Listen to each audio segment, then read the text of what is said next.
The generator's hum was the closest thing to a lullaby anyone got out here. It sat behind the sandbags like a stubborn animal, coughing heat into the cold night and feeding the compound's weak grid, just enough power for the dim red bulbs strung through the triage tent. The humming suction machine, the little refrigerator where blood bags slept like dark promise.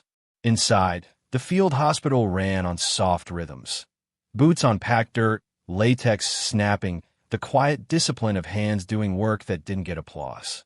A medic leaned over a stretcher and checked a drip rate by headlamp. Another wrote a time on tape and stuck it to a patient's chest. A young soldier, jaw clenched, tried not to shake while a nurse rewrapped his arm. Outside, the wind scraped across the razor wire. And for a handful of minutes, it almost felt like the rules still mattered. Medical site, neutral ground, a place even men with rifles didn't touch. Then the first distant pop reached them, small, sharp, not close enough to panic anyone. Somebody in the security detail muttered, "Probably hunters," the kind of lie you told yourself because it was easier than being afraid. A second pop answered, then two more. The sound shifted from random to deliberate, like a hand tightening into a fist. A nurse paused mid-step. She didn't look toward the gate like everyone else. She looked toward the ridgeline. Her name was Sanaa. Most of the unit called her night-led because she ran the evening shift, steady, quiet, unshowy. The kind of person who could start in 4 in the dark and talk a screaming patient into silence without raising her voice. The kind of person nobody thought of as a weapon. Sanaa's fingers stopped on the edge of a bandage roll. Her eyes tracked toward the seam of the tent, where the flap lifted and fell with the wind. Then, outside, the watchtower light went out. Not a flicker, not a slow fade. Just gone, like somebody had pinched the night itself between their fingers. No call came over the radio. No warning. No bored voice saying, "Hey, I lost power up here." The next sound was a quick burst of automatic fire from far enough away. It sounded like someone slapping a carpet. A heartbeat later, another burst, closer. The triage tent reacted as one organism. Head snapped up. Hands froze. The air thickened with that old, sour taste of adrenaline. In the corner, the radio on the folding table crackled once. One clean, hopeful syllable of static-laced speech, then flattened into dead air. Sanaa stepped toward it. She didn't grab it. She listened. The net wasn't just quiet. It was wrong, like the silence had weight. "Radio?" the medic at the table asked, twisting the volume knob hard enough to squeal. Nothing. Outside, boots pounded. A runner flashed past the tent opening. "Comms are down," he yelled into the darkness. No net, no sat, nothing. Jamming. Not a bad battery. Not a busted antenna. Jamming. Close enough to drown everything. The first shots hit the gate next. Not wild. Not warning fire. Suppressed, short, muffled claps that sounded like someone snapping thick branches. A guard at the entrance staggered back, his hands coming up late. The gate's floodlights snapped on and washed the area in harsh white, and for a moment the world became clean and simple. Wire, sandbags, men's shadows. Then shadows moved like they had purpose. Dark figures flowed through the outer wire as if it had been cut already, silent at first, then fast. They hit the gate in a rush. The medics froze because their brains couldn't hold the shape of it. Men didn't storm hospitals. That was the whole point. Even insurgents, especially insurgents, had rules about what was off limits. But whoever was coming didn't care about rules. "Get down!" Corporal Hayes shouted from outside, his voice slicing through the tent. He was the security corporal on duty tonight, a broad-shouldered man with a dry sense of humor and tired eyes. He'd joked earlier that the hospital was safer than the mess hall. Now he was behind sandbags, firing into the floodlight's glare. "Move patients!" Sanaa snapped, not loud, just sharp enough to cut through shock. "Low corner now. Keep heads down." No one to the entrance. Her nurses moved because Sanaa said it like it was a chart order. A kill zone formed in seconds. The attackers used the floodlight angle like it was a tool. The light carved the compound into bright lanes and black pockets. Parked vehicles, an ambulance, a couple of battered trucks, became moving cover for the men pushing in.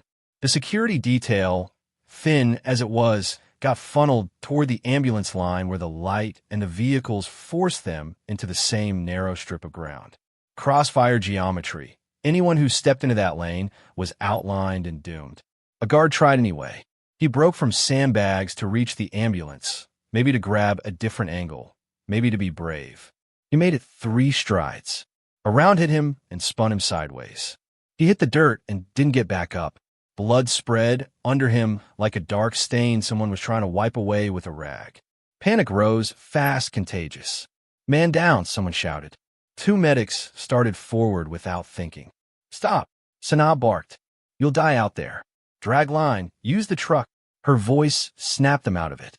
They crouched, eyes wide, searching for another way. Outside, the attackers surged harder, sensing the hesitation. Then, 2 insurgents dropped mid-stride. Not from the front, from somewhere wrong. It wasn't the sputter of automatic fire. It was a single, flat crack, quiet enough that it didn't match the chaos around it. One man fell. Another took 2 more steps and folded. A third collapsed as if his legs had been removed. Silence between the shots, the kind of silence that didn't belong in a firefight. The attackers hesitated. You could see it in the way their bodies stiffened, in the way one of them turned his head as if trying to hear where death was coming from. They shouldn't have a shooter here. Hospitals didn't have shooters. A belt-fed weapon clacked outside. Metal on metal, the hungry sound of a gun being fed. The enemy gunner swung it toward the sandbag line, ready to stitch the defense into the dirt. Before the first sustained burst could roar, the gunner's head snapped back. He dropped behind the weapon like someone had cut a string. The belt-fed sagged uselessly, still hungry, now unmanned. For a fraction of a second, the hospital's defenders didn't understand what had happened. Then Hayes looked up, eyes narrowing, and his face changed, confusion turning to calculation. "Who the hell is," he started. Sanaa wasn't there. In the red light, her station by the supply table sat empty. You could still see the imprint of her presence. Gloves, gauze, scissors laid out with meticulous order. But the night lead herself had vanished behind a stack of supply crates, not toward the safest corner like everyone else, but toward the edge of darkness where the wire and the drainage ditch met. The enemy pushed again, angry now, unsettled. They had planned for a scared security detail and frantic medics. They hadn't planned for an invisible hand that could reach out and stop a machine gun cold. Somewhere beyond the tent, rotor noise didn't exist yet. Only the idea of it, the hope of it. The extraction window was a clock no one could see, counting down anyway. If they held until air could find them, they lived. If they didn't, the hospital would become a story the enemy told the next morning. A propaganda graveyard under a ripped canvas roof. 2 hours earlier, the compound had looked almost ordinary in the way ugly things could become familiar. Sandbag walls stacked chest-high, a couple of shipping containers lined up like teeth, a helipad marked by faded paint, and a ring of stones. A repurposed building near the center that served as the holding room for sensitive patients and supplies. Short perimeter, exposed angles, the kind of place you didn't want to fight from, but you did anyway because the wounded had to go somewhere. Most of the fighters were out on operations tonight. The hospital was protected by a skeleton crew, Hayes and 6 others, rotating between the gate, the tower, and the sandbag corners. Exhausted medics filled in the gaps with their eyes and their instincts. Sanaa walked through it all like she belonged to the quiet. She moved from stretcher to stretcher, checking drips, re-splinting a shin, smoothing hair away from a young soldier's sweat-slick forehead. She spoke in short phrases, a calm cadence that made pain bearable. "How's the nausea? Any tingling in the fingers? Breathe with me. You're doing fine." The young soldier, barely old enough to shave, stared at her like she was the only stable thing left in his world. "You're not scared?" he whispered. Sanaa's hands paused, just for a moment on the wrap. "I'm scared," she said softly. "I just don't let it drive." That was the difference. Fear could exist, but it didn't get to steer. Hayes had leaned into the tent flap earlier with a mug of instant coffee and a grin that was too tired to be real. "You folks okay in here?" he asked. Sanaa nodded without looking up. "We're fine." He'd eyed the scuffed hard case under her supply table. A plain, ugly thing with worn latches. It looked like it held tools or maybe a portable monitor. He'd lifted an eyebrow. "What's in the box, Night Lead? Don't tell me you're carrying snacks." Sanaa didn't smile. She just tightened a knot on a bandage and said, "Medical equipment." Hayes laughed. "Sure. Nurses carrying secrets. Next you'll tell me you've got a parachute under there." She finally looked up then, just a glance. Not cold, not friendly. Measured. "I like being prepared," she'd said. After he left, Sanaa had done something that didn't match routine.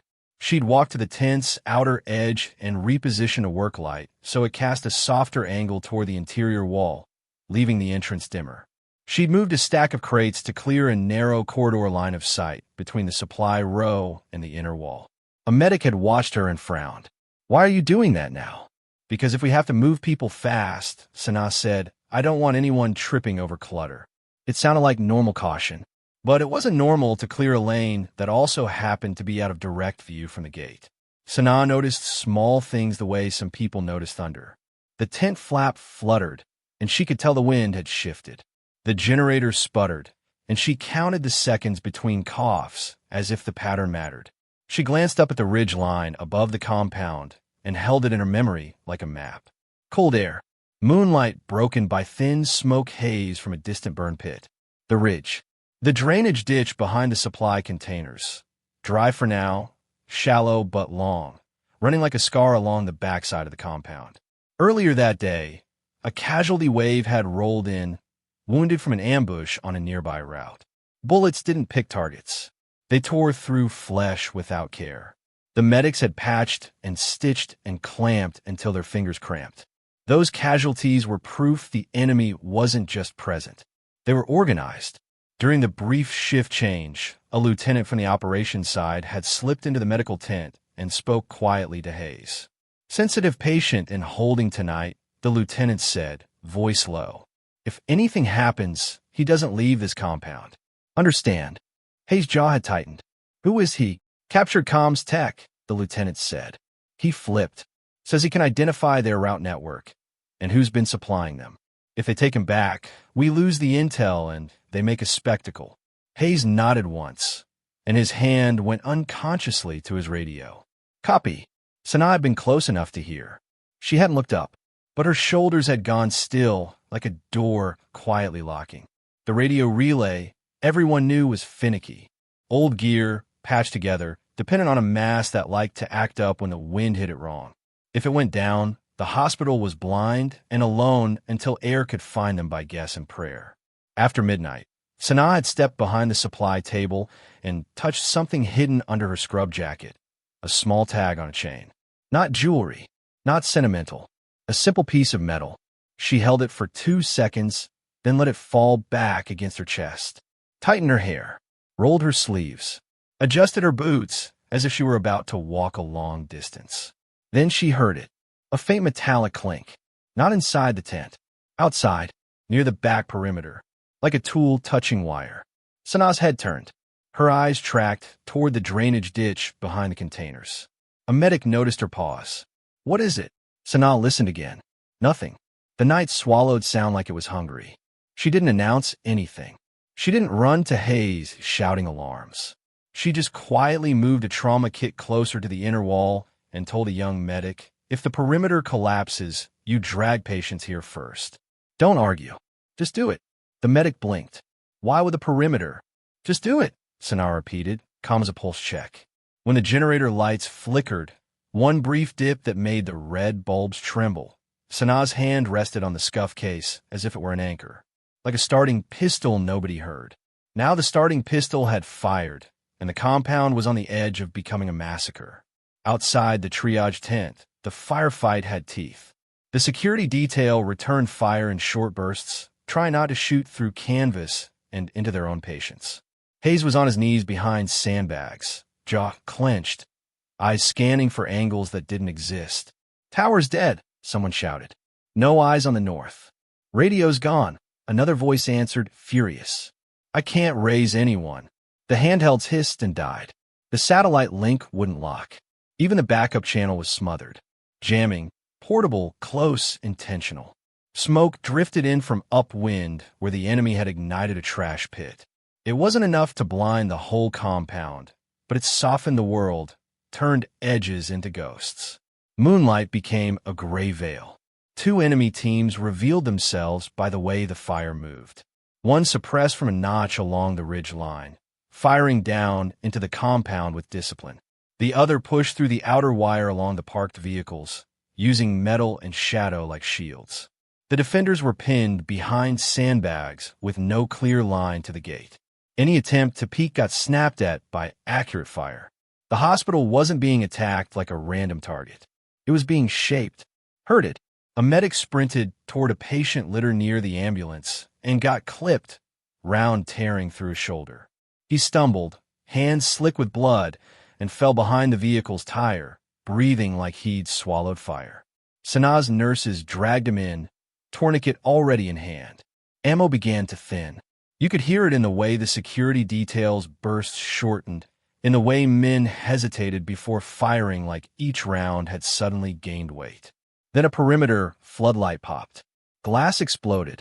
Darkness swallowed one sector of the fence, and shadows flowed into it immediately. Perfect. The insurgents cut power in one corner and placed shooters to isolate the helipad. Anyone who tried to reach that circle of stones took rounds at their feet. It wasn't just violence. It was design.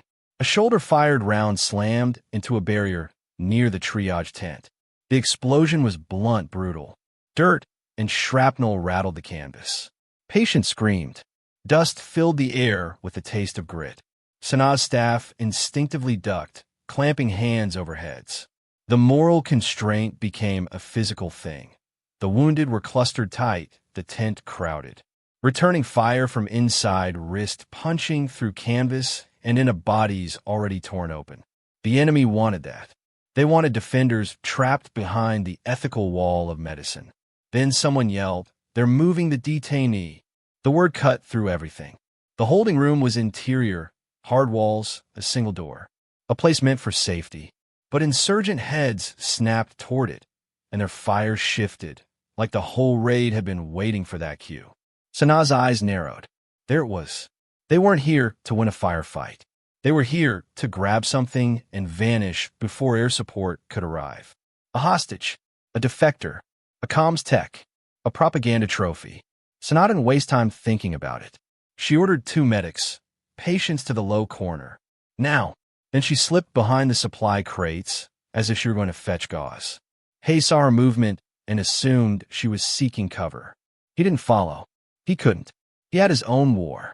Behind the crates, Sanaa dropped to a knee and pulled the scuffed hard case free. Her hands didn't shake. She popped the latches. Inside wasn't medical gear.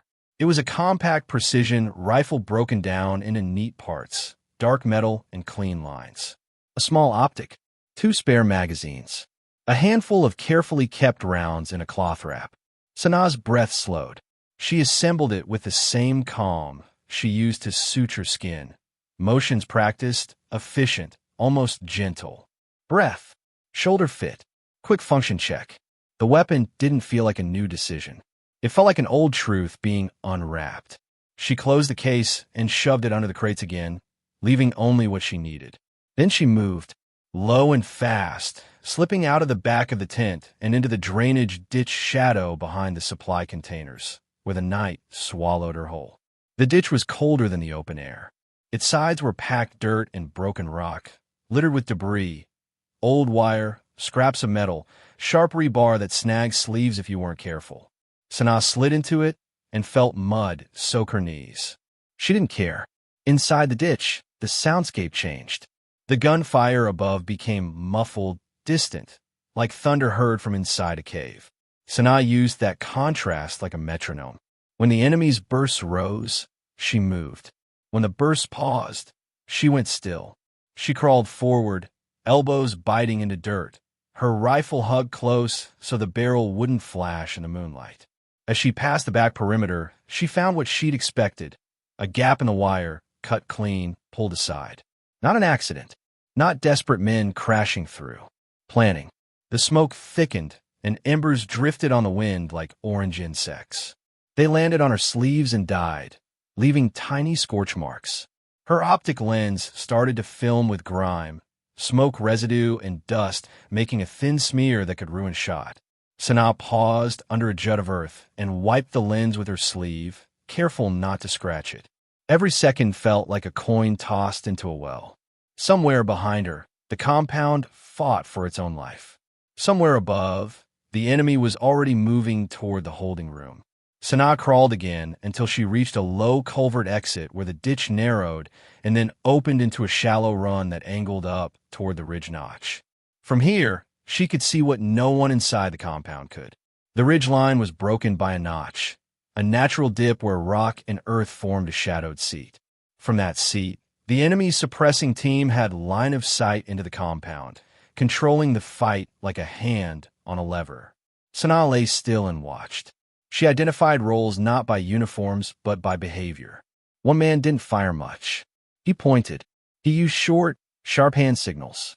Others responded immediately. Controller. Another man kept touching a pouch on his chest and adjusting something near his waist.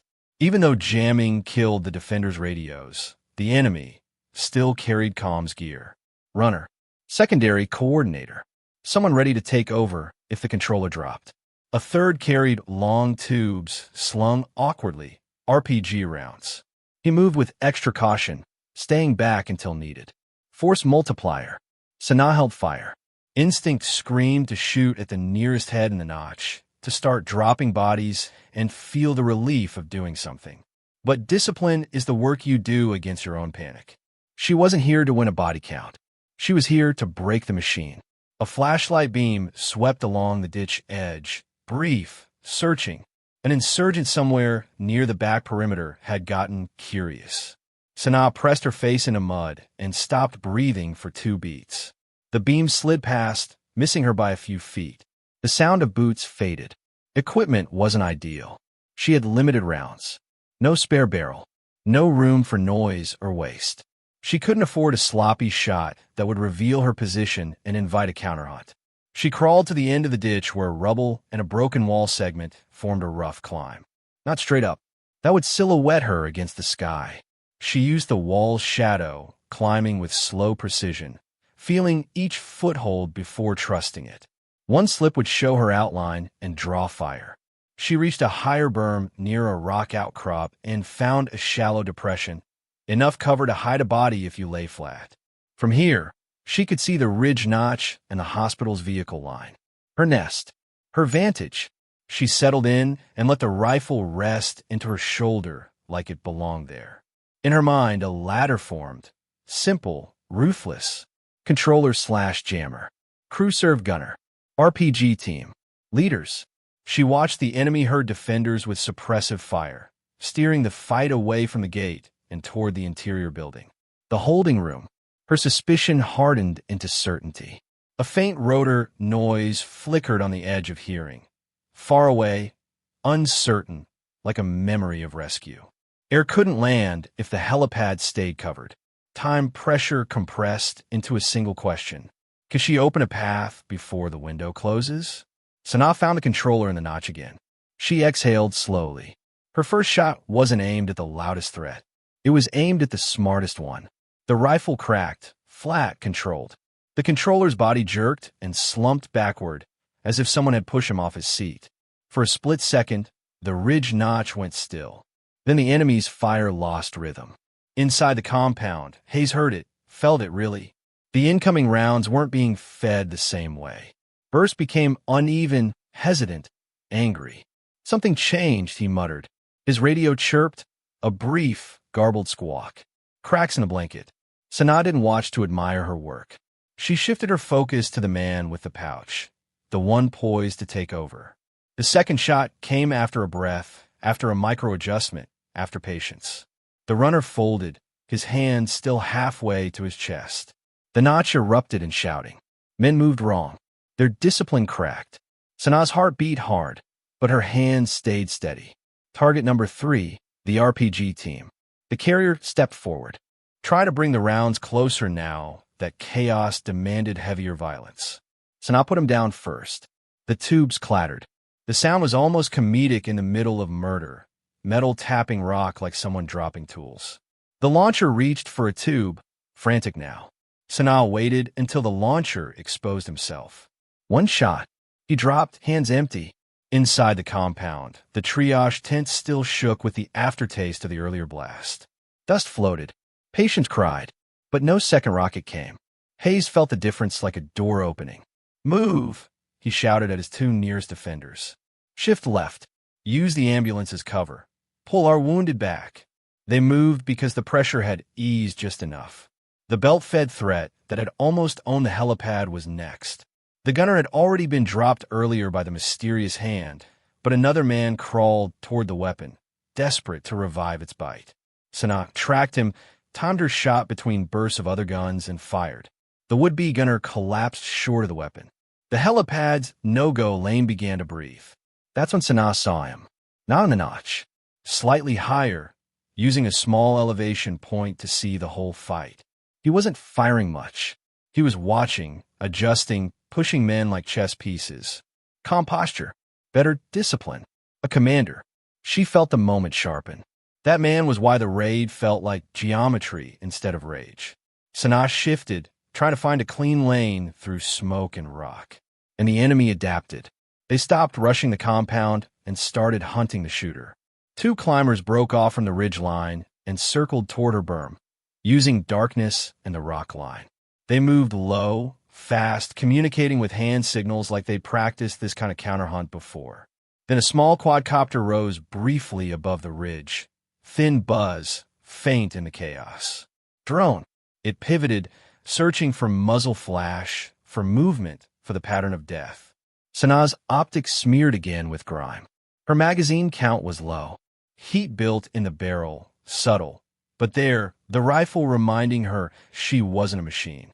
Perfect shots only. She tore a strip of cloth from her sleeve and wrapped it around part of the optic housing to kill any glare. Shifted her body one length to the left, changing her signature. The drone hovered. Tilted. She stayed still as stone. Inside the compound, Hayes was organizing what little he had. "Hold them off the holding room," he yelled. Two to the corridor, now. A quick reaction element. Two fighters who'd been helping move casualties, grabbed rifles, and sprinted interior, using the buildings as cover. Sanaa's world narrowed to the commander. He turned his head, spoke to someone, pointed toward the berm. He knew. He didn't know who, but he knew there was a shooter, and he knew roughly where. Sanaa waited for the smallest exposure, the commander leaning out from behind rock to get line of sight into the compound. It lasted less than a second. She took it anyway. The turning point shot cracked through the night. The commander's body folded with a strange grace, collapsing as if he'd simply decided to sit down and never stand again. For a heartbeat, the ridge line froze. Then enemy cohesion fractured. Suppressive fire became scattered, emotional, wrong. Men shouted without receiving crisp responses. The machine lost its driver. The enemy's desperation surged. A small grab team, 3 men, broke from cover and pushed toward the interior building, trying to force their objective through chaos. Others fired wildly to cover them. Sanaa tracked the grab team, but her sight picture brought a sick weight. Behind them, the canvas of the triage tent. Patients, staff, bodies that had already paid too much. A clean shot through the lead man's chest might send a round into the tent if her angle was off by inches. She delayed, half a second that felt like a year. Not hesitation from fear, hesitation from morality. When a lead man cleared the line of canvas and stepped into a gap where the backdrop was dirt and wall, Sanaa fired. He dropped, sliding on gravel. The second man ducked, shocked, and that shock was enough. Inside the compound, the quick reaction fighters slammed into the corridor, rifles up, and forced the grab team back from the holding room door. Hayes' defenders shifted sandbags, pulled wounded deeper, reclaimed inches like they were gold. The rotor thump grew louder, real now, not imagined. But Sanaa's counterhunt was almost on her. Gravel shifted behind her berm. Close violence. She didn't have the luxury of distance anymore. One climber rose into view, silhouette dark against gray smoke, rifle raised. Sanaa fired once, clean, reflexive, the shot landing before the climber could settle his sights. The climber fell out of sight. The second hunter moved faster, using the rock line. Sanaa heard breath, the scrape of gear, the sound of someone committed to killing her. She rolled off the berm, sliding down the backside in a shadow, dirt tearing at her sleeves. She landed hard, the rifle hugged close, and kept moving. Above, the drone's buzz drifted away, confused by her sudden disappearance. The helicopter's sound now filled the world. Extraction. Real. But the night wasn't done taking its price. By dawn, the smoke thinned into ragged strips that clung to corners of the compound like reluctant ghosts. The harsh work lights came on, white, unforgiving. Under them, the field hospital returned to its other kind of battle. Stitches, IVs, pressure dressings, body bags. Calm came back, but it wasn't the same calm as before. It had weight now. Memory. The metallic taste of what almost happened. The aircraft arrived late, but in time.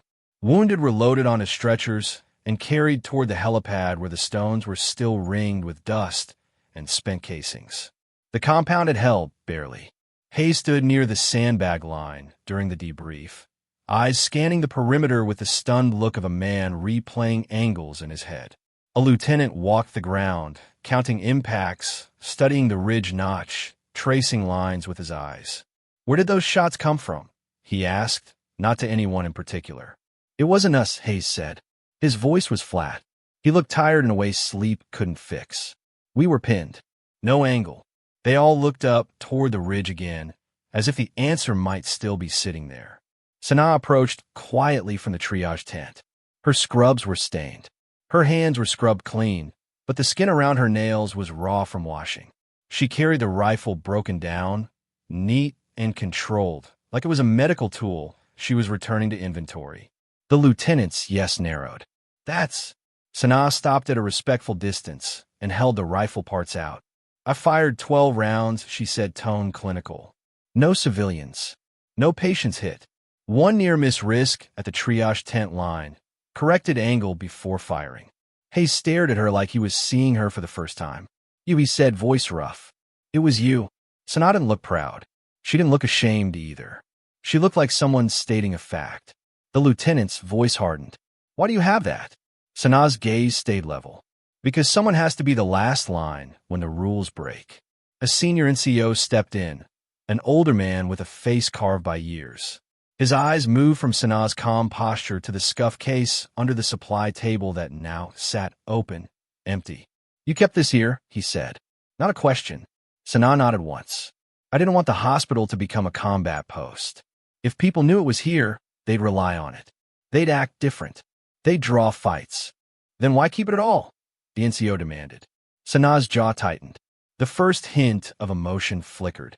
"Because there was a time I only knew how to end lives," she said quietly. "And I chose to learn how to save them instead. But choosing healing doesn't erase what I can do." The lieutenant's expression shifted, confusion mixing with dawning comprehension. "You were trained." Sanaa's fingers brushed the small metal tag at her chest, a reflex. "Prior assignment," she said. "Marksman. Then an incident. I asked to be moved. Thought medicine would keep me from ever needing to pick up a rifle again." Hayes exhaled, half a laugh with no humor. "And then they hit a hospital." Sanaa's eyes flicked to the cut wire gap near the dish. "I heard them," she said. "Hours before. Metal on wire. Wind shifted. Smoke direction was wrong for the usual burn pit. The tower going out without a call. Someone took it clean. That's not panic. That's planning." The lieutenant glanced toward the holding room building, where guards now stood double. "And their objective?" he asked. Sanaa's gaze hardened. "The detainee," she said. "They want him alive. Not to kill him. To take him back and make a spectacle. And to recover what he knows, routes, names, supply lines. They attacked the hospital because they believed we'd hesitate. Because they thought the rules would protect them." The NCO's eyes narrowed. "The jamming. Portable jammer," Sanaa said. "Tied to their controller. When he dropped, your net breed again. Not fully, but enough." Hayes swallowed. "The commander on the ridge, that was why they moved like that." Sanaa nodded. "He was driving the geometry.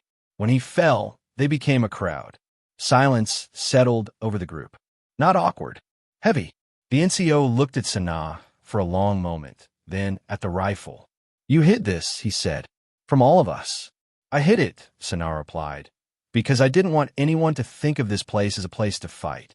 And yet you fought, Hayes said, softer now. Sana met his eyes.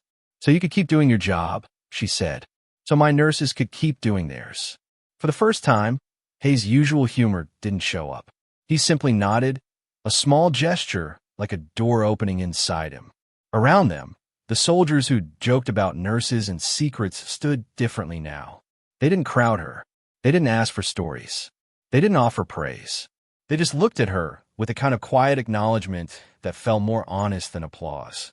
When the debrief ended, Sana returned to the triage tent. The red bulbs were still there, but in the new morning light they looked dimmer, less dramatic, just tools. She washed her hands again, scrubbing away the last traces of blood. The water ran cloudy, then clear. She dried her hands, opened the scuffed hard case, and laid the rifle parts inside with careful precision. Not reverence. Routine. She latched it shut. Outside, the wind moved across the wire like it always did, indifferent. Inside, Sana checked on the young soldier from earlier. He was paler now, exhausted but alive. When he saw her, his eyes widened. You? He whispered, as if speaking too loud might break her. Sana adjusted his blanket and checked his pulse. Me, she agreed. Are you? Sana didn't let him finish. She leaned closer, voice low. You're safe, she said. That's the only part you need. The soldier swallowed, eyes wet. Thank you. Sana's mouth tightened into something that wasn't quite a smile. She stood, turned back to the supply table, and slid the locked case into its usual place under the shadow of gauze and gloves. Then she stepped back into the soft rhythm of triage, because the work was still the work, even when it was done in silence.